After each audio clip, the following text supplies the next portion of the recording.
When people talk about the greatest first-person shooters of the 1990s, one game almost always dominates the conversation: Doom. Its fast-paced action, brutal combat, and revolutionary technology changed gaming forever. But just 1 year later, another game asked a fascinating question. What if the same formula could be transformed into a world of dark fantasy? The answer was Heretic. Released in 1994 by Raven Software and published by ID Software, Heretic wasn't simply a clone of Doom wearing medieval clothes. It was something much more ambitious. Instead of futuristic weapons and space marines, players stepped into the role of Corvus, a lone elf fighting against the terrifying Serpent Riders. Magic replaced technology, ancient castles replaced military bases, and demons gave way to creatures straight out of a nightmare. At first glance, Heretic looked familiar. It used the same Doom engine that had already impressed millions of players around the world. Movement felt fast. Combat was fluid. The controls were immediately recognizable.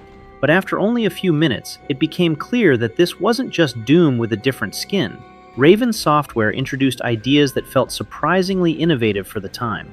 One of the biggest additions was the inventory system. Instead of simply collecting weapons and ammunition, players could carry magical artifacts and choose exactly when to use them. Healing items, protective rings, powerful bombs, temporary flight. Each artifact added another layer of strategy to every battle. Then there were the weapons. Instead of shotguns and rocket launchers, players wielded magical staffs, enchanted crossbows, phoenix rods, and devastating mystical attacks. Perhaps the most memorable item of all was the Tome of Power. When activated, it transformed every weapon into an even more destructive version of itself. Suddenly, familiar attacks became spectacular displays of magical power. It was one of the most creative power-ups ever introduced into a first-person shooter. The atmosphere also set Heretic apart. Abandoned temples, ancient cathedrals, forgotten dungeons. Every level felt mysterious, almost as if you were exploring the pages of a fantasy novel instead of a traditional shooter. The soundtrack remained subtle, allowing the eerie environments and unsettling enemy sounds to create constant tension.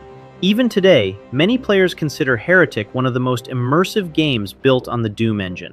The enemies were equally memorable.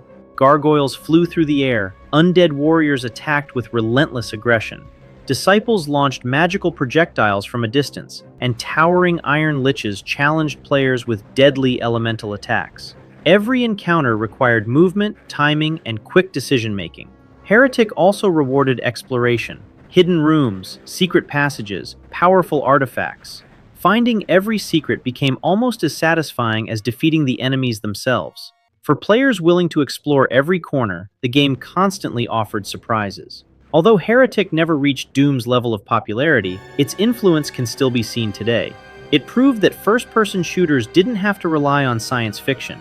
Fantasy worlds could be just as exciting. Its success eventually led Raven Software to create Hexen, which expanded many of Heretic's ideas with larger levels, character classes, and even more complex gameplay. Years later came Heretic 2, a sequel that took the series in a completely different direction by combining action, exploration, and third-person combat. For many players, that sequel became their first introduction to the series. But none of it would have existed without the original game. Looking back after more than 30 years, Heretic remains one of gaming's hidden gems. It may not receive the same recognition as Doom or Quake, but it deserves to be remembered as one of the most creative shooters of its generation. It showed that the Doom engine could do much more than recreate science fiction battlefields. It could build mysterious worlds filled with magic, danger, and unforgettable adventures. And while gaming has changed dramatically since 1994, Heretic still stands as a reminder that sometimes the most memorable classics are the ones history almost forgot.